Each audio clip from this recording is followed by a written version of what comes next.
cloud computing. What is the cost behind economics of cloud computing? Because if you're not careful, you will end up like some company that ends up paying £1 million to Amazon Web Services, and you don't want to be that, right? So this is one of the fundamental aspects you want to understand. What is the economics behind cloud computing? How do I decide when to use public cloud, when to use private cloud, when to use hybrid cloud, based on the cost? Not so much on security, but based on the financial cost, because sometimes that's the main driver for these days for big organizations. They want to cut the cost. So they just don't want to use public cloud computing just because it's easy. But if it is going to charge them more money, then they may not use it. So understanding the cost implication is one of the fundamental driver behind those decisions. So this slide was given to me by one of my friends who works with Amazon Web Services in Silicon Valley.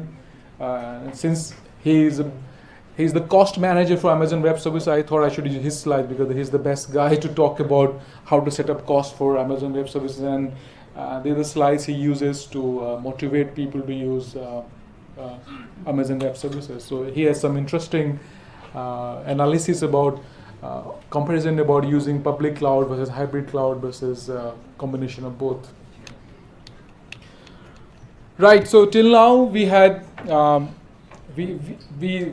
based on the lecture we had so far, we think that cloud is cheaper, but that's not always true. It depends. It depends on what application you have. How much data you want to store, how much processing you want to do, what's going to be your average resource utilization. So if cloud is cheaper or not, you can only determine through benchmarking. You cannot just determine based on looking at your application. Cloud has infinite computing power. Do you agree with that? So these all are the hypes you can find on the internet. Do you think cloud has infinite computing power? Is it possible? Or it's just a perception? It's a perception, right? And how do you think they create this perception? Of course, virtualization. So they will give you, so in a Google data center with like 650,000 machines, they can create almost 3 million, 4 million virtual machines. And no one will ever use those many virtual machines. So for anyone, it always sounds as infinite computing power. But of course, nothing is infinite. It's always bounded by hardware capacity. But from a user perspective, no one is going to use as many virtual servers, so you always feel it's infinite. The cloud always delivers better performance than in-house servers. Is it true? No, right? It depends on your application. For example, this could be true for gaming application, right? So in a gaming application, when you want to offer your games to people distributed across the world, then you might be getting better network performance because you can host your game engines across different data centers, which is across those users.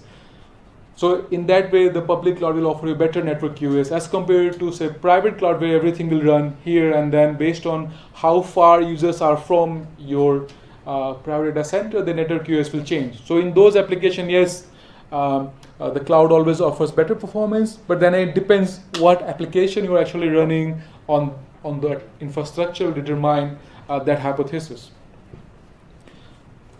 In the future, everything will be on the cloud.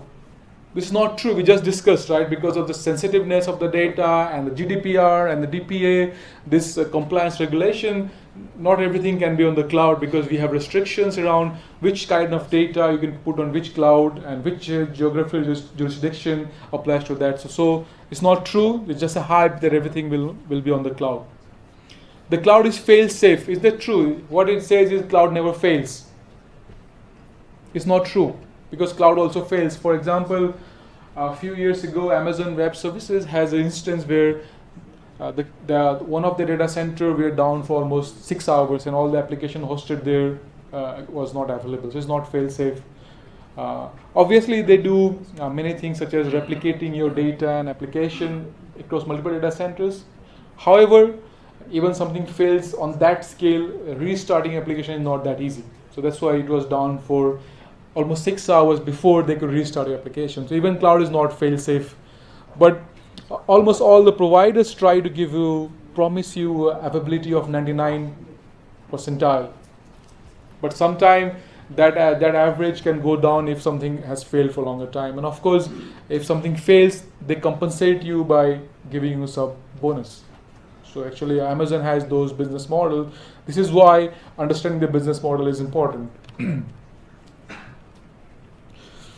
Right, so what is the first step in deciding whether to use a public cloud or set up your own private cloud? What is the first thing that should come to your mind? Money, right? So total cost of ownership. I mean, not the money in the account, but how much money I need to set up a private cloud. So that is defined as the TCO, total cost of ownership. If I want to own this private data center, private cloud, or how much funds I need for that? What could be the second factor that should come to your mind? So money is just one thing, right? That is to buy, but what's the other factor? Skill set, right? So based on who you are, for example, if you're a university, you might not have a lot of techies to actually set up, manage data centers. You are better off offsourcing your data center processing to the public cloud. The third thing, the most important one, we discussed it just a few minutes ago. The needs of your application in terms of security and data processing, and that determines whether you want to own something outright, or you want a public cloud, you want the private cloud, or you want a hybrid one. So a lot of jobs in cloud computing is around that, helping companies decide what they should do with their application infrastructure, and how do you help them compute this TCO, because based on that they will decide what to do, go for private, public, or hybrid, and also explain to them based on their application need which of these models are best for them, and based on that how much the TCO is going to be. That's a very complicated thing to do, and a lot of cloud analysts do this job.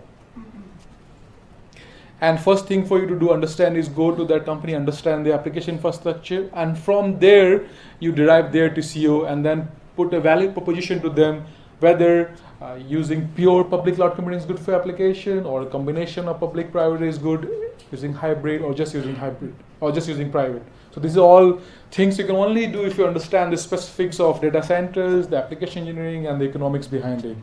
So it's not just saying you need £1 million. You just can't arrive with that number. You have to restructure that number into certain cost to be able to give them to convince your client. So today we will discuss that, how to think about the TCO and what are the main elements that goes into the TCO.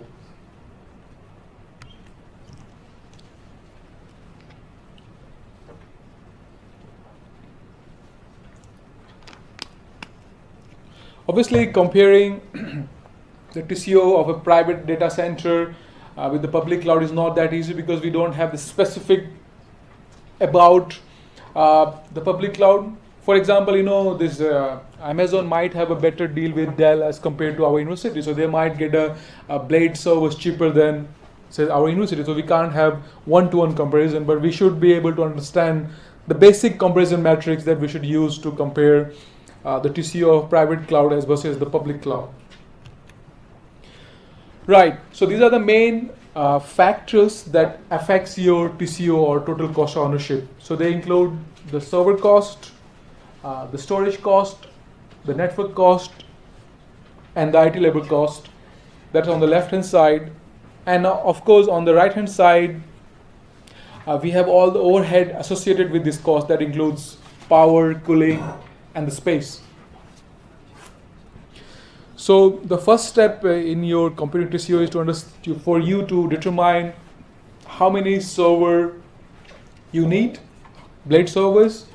On those blade servers, what kind of software you're going to run, what kind of operating system you're going to run, and what kind of virtualization server you're going to run. So for example, if you heard about VMware, so VMware is a company that offers virtualization technologies to run on those servers. So for computing server cost, it's just not about factoring in the cost of buying a blade server from the Dell. Along with that, you have to factor in on that one, if I'm going to run the VMware virtualizer, how much will that cost on per blade server basis. So they give a license on per blade server. So you have to factor those costs when computing the server cost. At the same time, you have to factor, if I'm going to have this 100 blade servers, how much space will it take, and based on that space, how much power supply it's going to take, and then based on that, how much cooling is going to take. So you have to take all this cost into factor and come up with a number that represents the cost of setting up your server in your private data center. So once you have worked out your server cost, the next one is to figure out how much storage you need, how many storage servers you need, what should be the capacity of a storage disk, whether you are going to have network area storage that connects on the Ethernet card, or you want to have SAN storage area network that connects on optical fiber switches. Based on those decisions, you have to buy different kind of switches, different kinds of network interconnectivity, and that will impact your cost. So you have to determine your server cost, storage cost, the network cost, and then once you have done that, then the most ongoing cost is the IT labor cost. So you need to hire some technical people, the administrator, who can actually, first of all, set up all those hardware resources, install the virtualization engine, and being able to maintain it on ongoing basis so that users don't see a disruption in the services they are able to use it. So you have to figure out all this cost. So if you're a cloud consultant, you have to do all these calculations. You have to use your knowledge in cloud computing and the mathematics to come up with this cost, and then based on how many servers they're going to buy, who is going to sell those servers, who is the virtualization provider, who is going to provide the network switches like Cisco. You have to factor all those costs and come up with this TCO, and then you can determine, okay, what's the TCO for, say, Tesco, what's the TCO for some bank, what's the TCO for NHS, and it all will change based on for whom you are computing those TCO. We are trying to understand the main model for deciding whether to use public cloud or private cloud or hybrid cloud.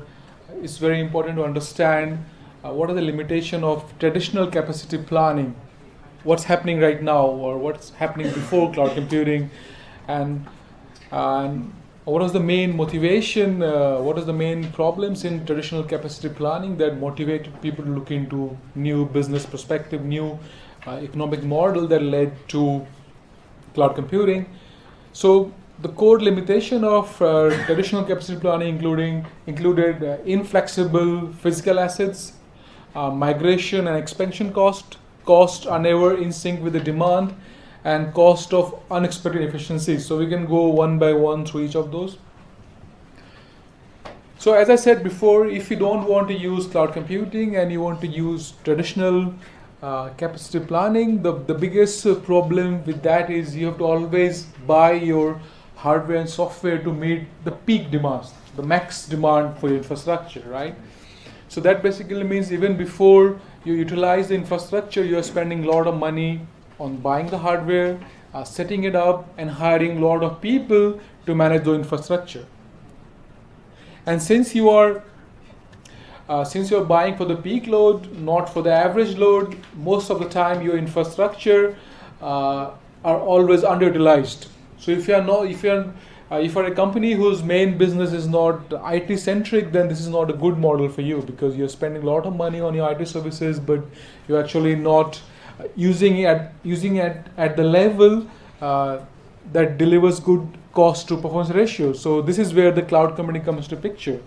How do you avoid not to buy for the peak load, instead buy for the average load or the minimum load based on what is your business priority? So this is one of the main problem behind traditional capacity planning before cloud computing came into picture almost 10 years ago.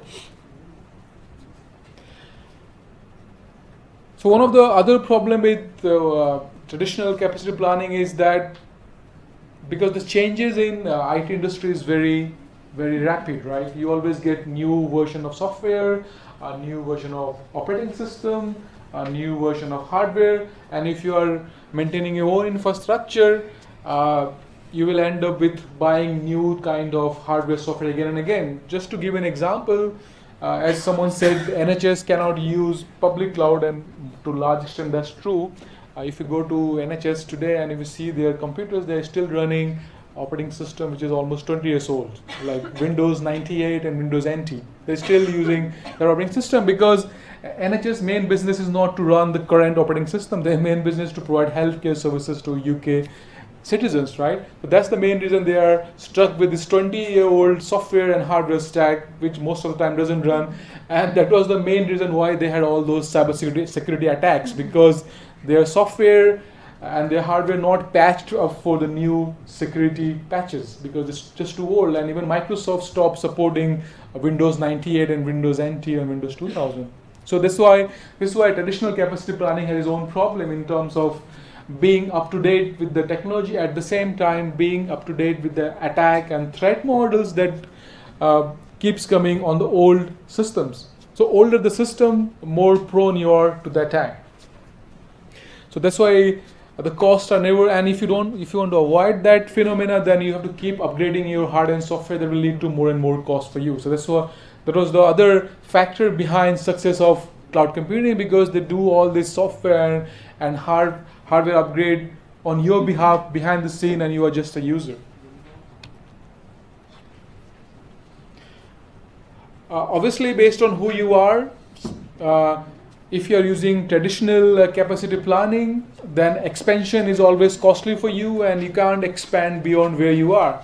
So, of course, if you are a university, you don't want to expand beyond, say, Newcastle. But say if you are a gaming company, or you are a train company, you are a video on demand company, you want to expand to different parts of the world. So in that case, the traditional capacity planning is not going to help you, because your main presence is in one particular country or in one particular council, and you want to build up your infrastructure in other places, so it's not going to be easy for you.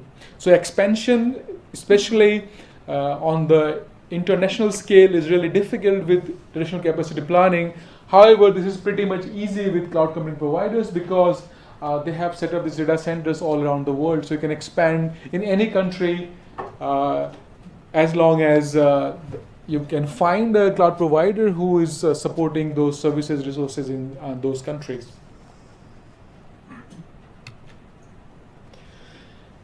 And the most of the inefficiencies in the traditional capacity planning comes from under deployment, because you are buying infrastructure for the peak load, and your infrastructure is only used at certain point of time for the peak load, and on other times it is not fully used, so it always leads to low demand, so you don't get a good return for the investment that you made in infrastructure. And also scaling your traditional capacity planning is very hard. For example, if our school today wants to, just give an example from my group, we wanted to buy a new blade server rack. It took our university 1 year to set it up on level 3. Just we had funds and everything like November 2018. So if I look at my lecture last time, I was saying that we are going to buy this thing, and still we have the rack, we have the server, still it's not running because we don't have the software.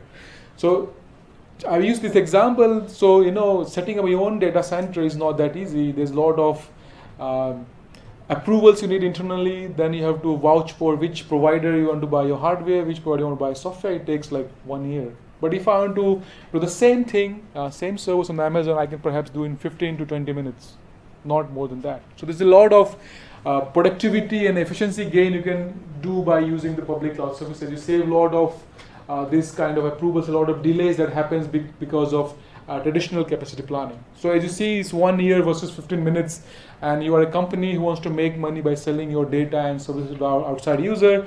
This 1 year of wait time can actually kill your business fully. So that's the reason why traditional capacity planning is not appropriate for a lot of scenarios. So that's the main reason people are going towards public cloud and the hybrid cloud, because that saves a lot of time and effort.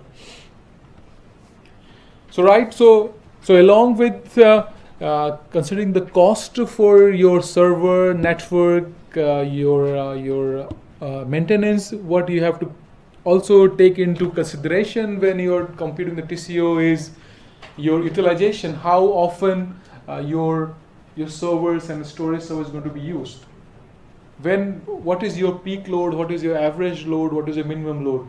So how do you determine these 3 parameters? What's going to be your average load, peak load, and the minimum load? How are you going to determine this if you're doing capacity planning? What kind of methodology or what kind of technique you will use to figure that out? So you have to figure this out before even buying the hardware. So how do you do that? How do you forecast your demands?